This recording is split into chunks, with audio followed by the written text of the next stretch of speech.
महाभारत के शांति पर्व में गृहस्थ, वानप्रस्थ और संन्यास आश्रम का वर्णन। व्यास जी कहते हैं, बेटा, गृहस्थ पुरुष अपनी आयु का दूसरा भाग गृहस्थ आश्रम में व्यतीत करे। धर्म के अनुसार स्त्री से विवाह करके उसके स्वतः अग्नि की स्थापना करे और नित्य नियम के साथ रहकर दोनों समय अग्निहोत्र करे। गृहस्थ ब्राह्मण के लिए विद्वानों ने 4 प्रकार के आजीविका बतलाई है। साल भर के लिए एक कोठलिया धान भरकर रखना, महीने भर के लिए कुंडे भर अन्न का संग्रह करना, दिन भर के लिए अन्न रखना अथवा कपौती वृत्ति से रहना। इनमें पहले की अपेक्षा दूसरी श्रेष्ठ है। पहली श्रेणी के अनुसार जीविका चलाने वाले ब्राह्मण को यजन, याजन, अध्ययन, अध्यापन, दान, प्रतिग्रह ये 6 कर्म, दूसरी श्रेणी वाले को अध्ययन, यजन और दान ये 3 कर्म तथा तीसरी श्रेणी वाले को अध्ययन और दान ये 2 ही कर्म करने चाहिए।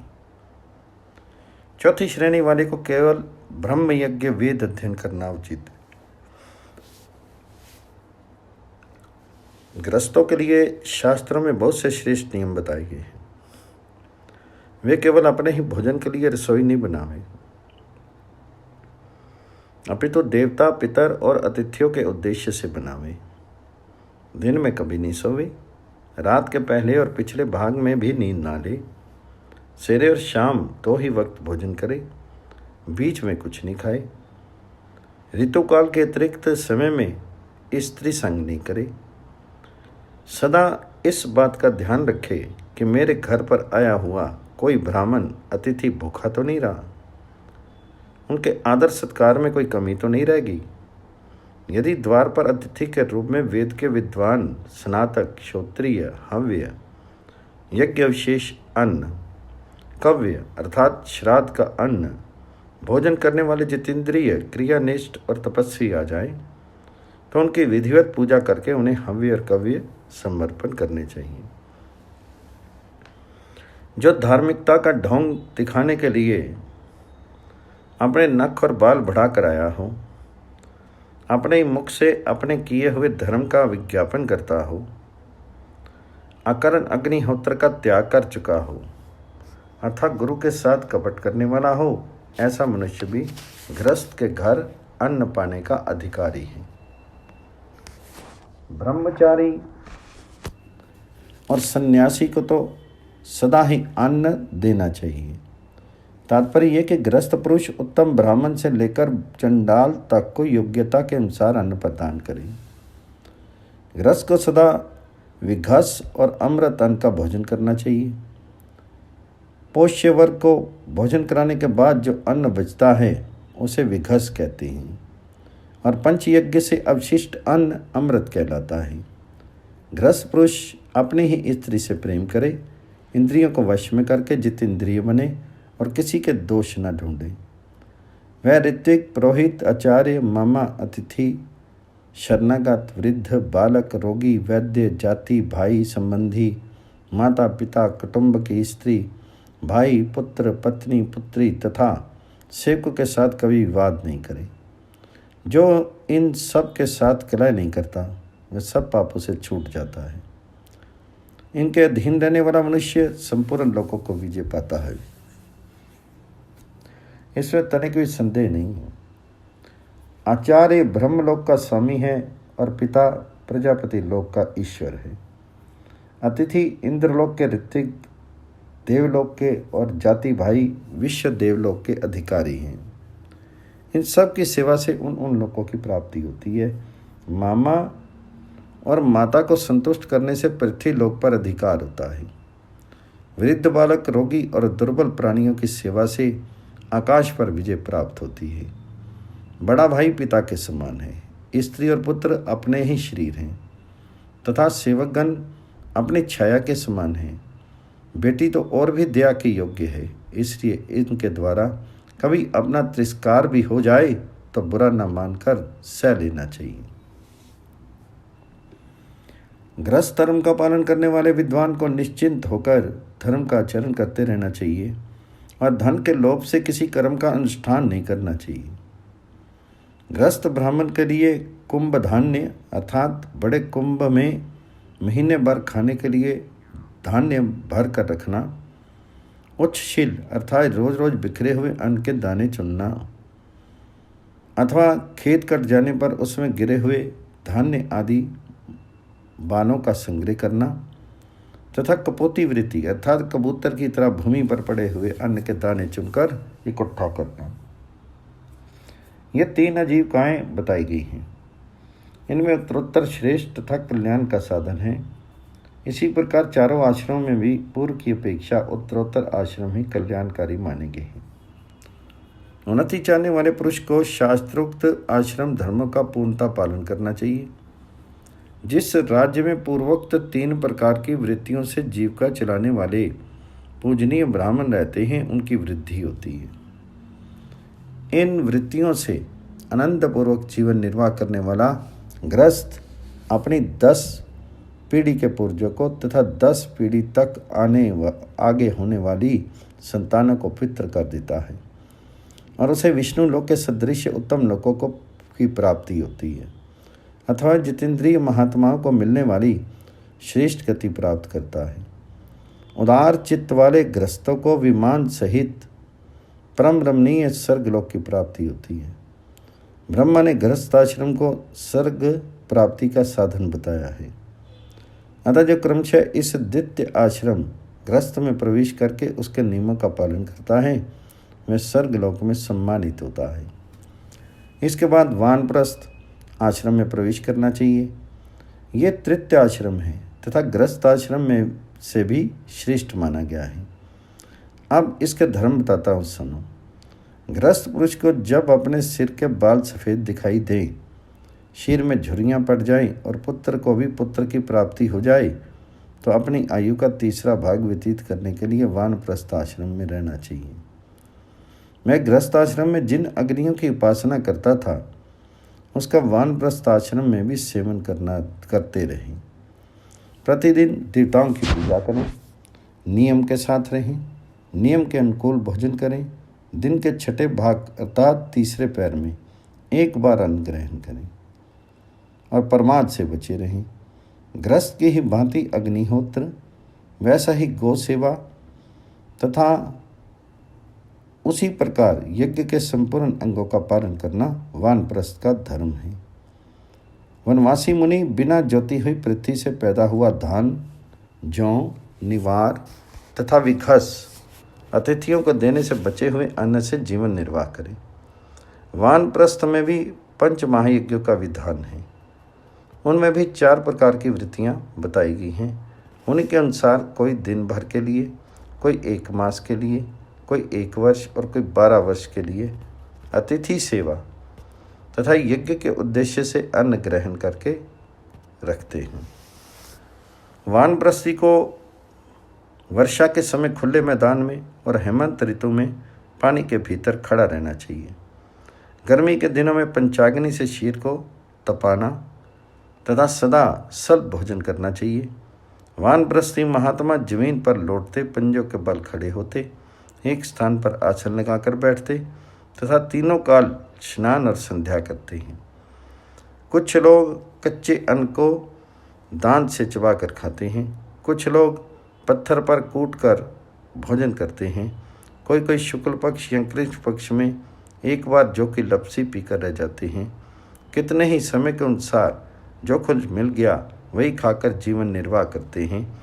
कोई कंदमूल से, कोई फलों से, कोई फलों से ही फूलों से ही जीविका चलाते हैं। इस प्रकार वानप्रस्थ आश्रम में निवास करने वाला पुरुष बड़े कठोर नियमों का पालन करते हैं। उनके लिए उपयुक्त नियमों के सिवा और भी बहुत से नियम शास्त्रों में बताए गए हैं।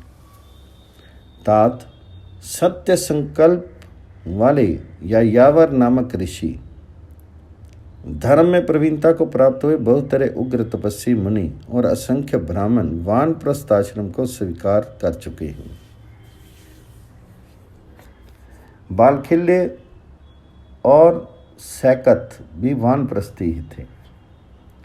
ये सभी जितेंद्रिय महात्मा वन में रहकर दुष्कर कर्मों के द्वारा क्लेश सहन करते हुए सदा धर्म में लगे रहते थे, इसलिए उनका संकल्प सिद्ध हो गया था। वे ताराओं से भिन्न होकर भी ज्योतिर्मय स्वरूप में दिखाई देते हैं, कोई भी उनका तिरस्कार नहीं कर सकता। इस प्रकार वानप्रस्थ की अवधि पूरी करने के बाद जब आयु का चौथा भाग शेष रह जाए, वृद्धावस्था से शीत दुर्बल हो जाए और रोग सताने लगे, तो उस आश्रम का परित्याग करके संन्यास आश्रम ग्रहण करना चाहिए।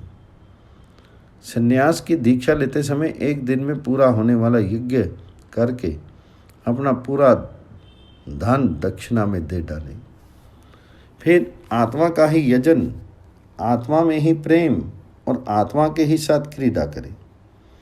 सब प्रकार से आत्मा का ही आश्रय ले।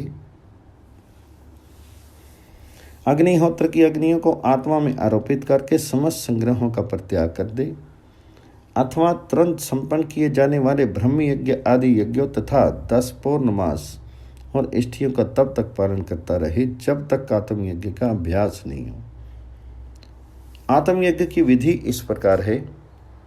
अपने हृदय को ग्राह्यपत्य मन को अनिवार्य पचन और मुख को आवाहनीय अग्नि मानकर 3 अग्नियों को अपने शीर में ही स्थापित करें। फिर देहपात होने पर प्राण अग्निहोत्र की विधि से यजन करता रहे। सन्यासी अन्न की निंदा न करके यजुर्वेद के प्राणाय स्वाहा आदि मंत्रों का उच्चारण करता हुआ पहले अन्न के 5 ग्रास ग्रहण करे। फिर आचमन के पश्चात मौन पूर्वक शेष अन्न भोजन करे। जो ब्राह्मण संपूर्ण प्राणियों को अभेदान देकर सन्यासी हो जाता है, वह मरने के पश्चात तेजोमय लोक में जाता है और अंत में मोक्ष प्राप्त करता है। आत्मज्ञानी पुरुष सुशील एवं पाप रहित होती है। मैं इस लोक और परलोक के लिए भी कोई कर्म करना नहीं चाहता। क्रोध, मोह, संधि और विग्रह का त्याग करके वह सब ओर से उदासीन सा रहता है। जो अहिंसा आदि यमों और शोच, संतोष आदि नियमों का पालन करने में कभी कष्ट का अनुभव नहीं करता तथा संन्यास आश्रम का विधान करके शास्त्रीय वचनों के अनुसार त्यागमयी अग्नि में अपने सर्वस्व की आहुति करने में उत्साह दिखाता है, उसे इच्छा अनुसार गति मुक्ति प्राप्त होती है। ऐसे जितेंद्रिय एवं धर्मपरायण आत्मज्ञानी की मुक्ति के विषय में तनिक भी संदेह के लिए स्थान नहीं है। जो आत्मतत्व का साक्षात्कार करके एकाकी विचरता है, वह सर्वव्यापक होने के कारण ना तो स्वयं किसी का त्याग करता है और ना दूसरे ही उसका त्याग करते हैं। सन्यासी कभी अग्नि में हवन नहीं करे, घर या मठ बनाकर नहीं रहे, केवल भिक्षा लेने के लिए ही गांव में जाए और दूसरे दिन के लिए अन्न संग्रह नहीं करे। वह चित्तवृत्तियों को रोके, हल्का नियम के अनुकूल भोजन करे, दिन रात में केवल एक बार अन्न ग्रहण करे, पानी पीने के लिए कमंडलू रखे, वृक्ष जड़ में निवास करे, जो देखने में सुंदर ना हो ऐसे वस्त्र को धारण करे, किसी को साथ नहीं रखे और सब प्राणियों की उपेक्षा करे। ये सब सन्यासी के लक्षण हैं। मैं किसी से भी ना कहने योग्य बात नहीं कही, दूसरे की भी वैसी बात नहीं सुने तथा ब्राह्मण के प्रति किसी तरह कटु वचन ना निकाला जाए। इसके लिए विशेष सावधान रहे। जिससे ब्राह्मणों का हित हो ऐसा ही वचन बोले, अपनी निंदा सुनकर भी चुप रह जाए। यही भाव व्याधि से छूटने की दवा है। जो अपने सर्वव्यापी स्वरूप से स्थित होने के कारण अकेले ही संपूर्ण आकाश में परिपूर्ण सा हो रहा है तथा जो नाम रूप में मिथ्या वृद्धि रखने के कारण लोगों से भरे हुए स्थान को भी सुना समझता है, उसे ही देवता लोग ब्राह्मण ब्रह्म ज्ञानी मानते हैं। जो जिस किसी भी वस्त्र, वल्कल आदि वस्तु से अपना शीर ढक लेता है, समय से जो अपना रूखा सूखा मिल जाता है उसे ही भोजन करता है तथा जहाँ कहीं स्थान मिल जाए वहीं सो रहता है।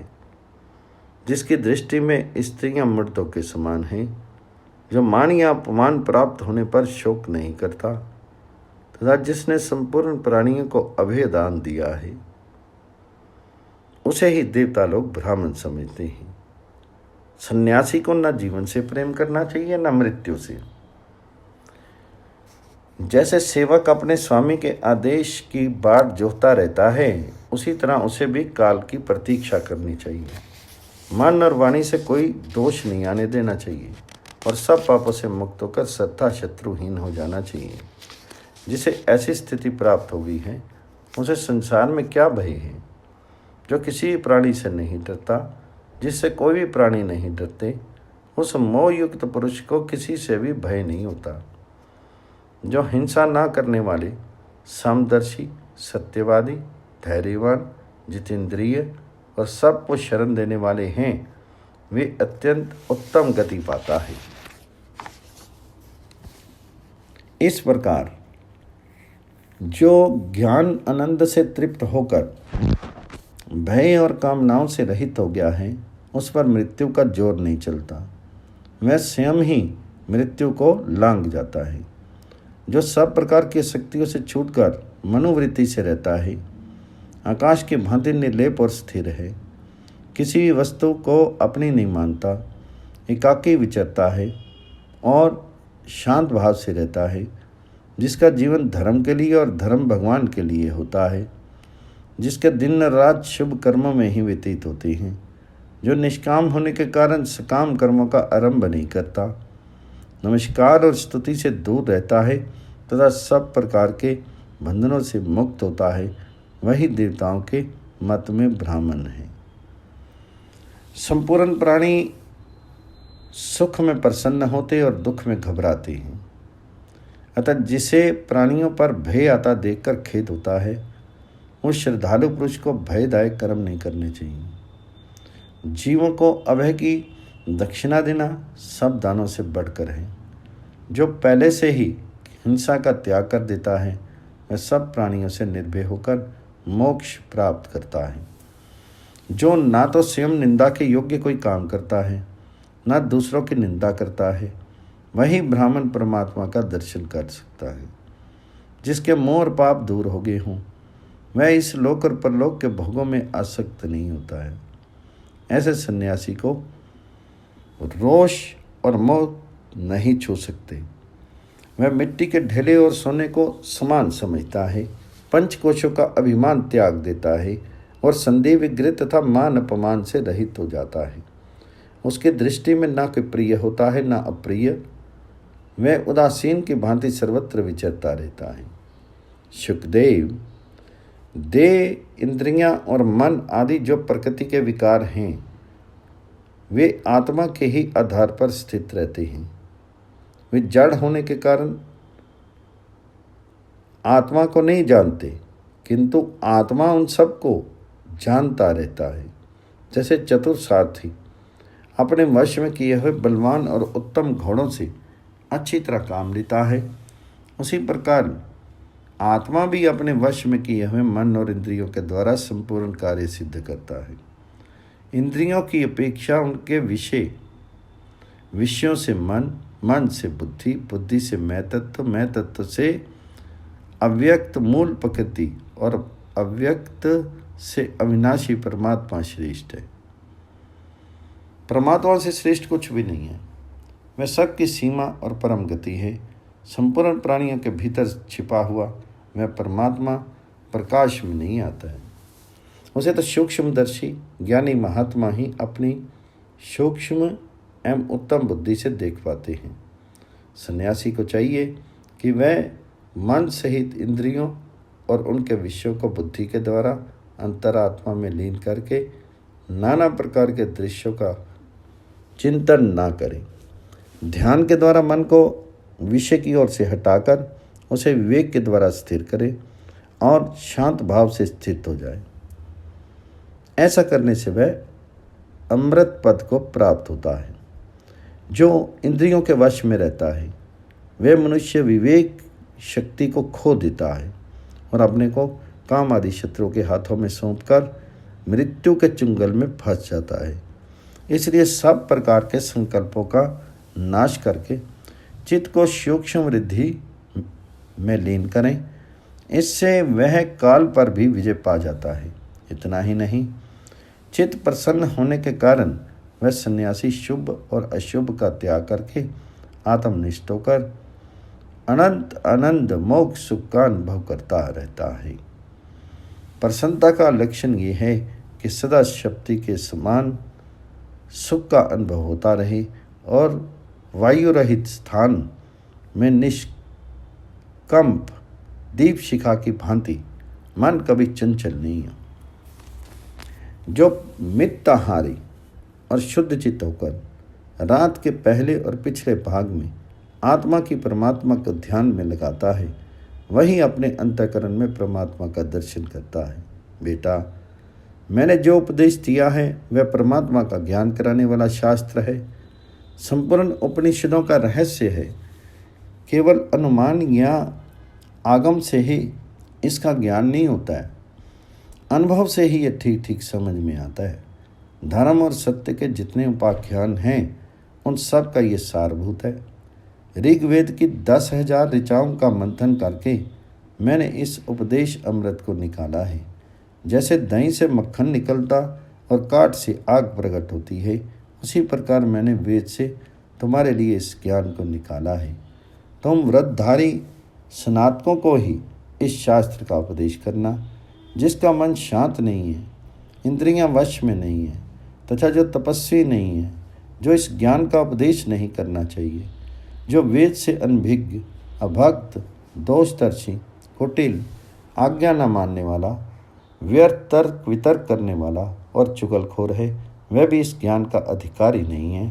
प्रशंसनीय, शांत, तपस्वी तथा सेवापरायण शिष्य और प्रिय पुत्र को ही इस गूढ़ धर्म का उपदेश देना चाहिए, दूसरे किसी को नहीं।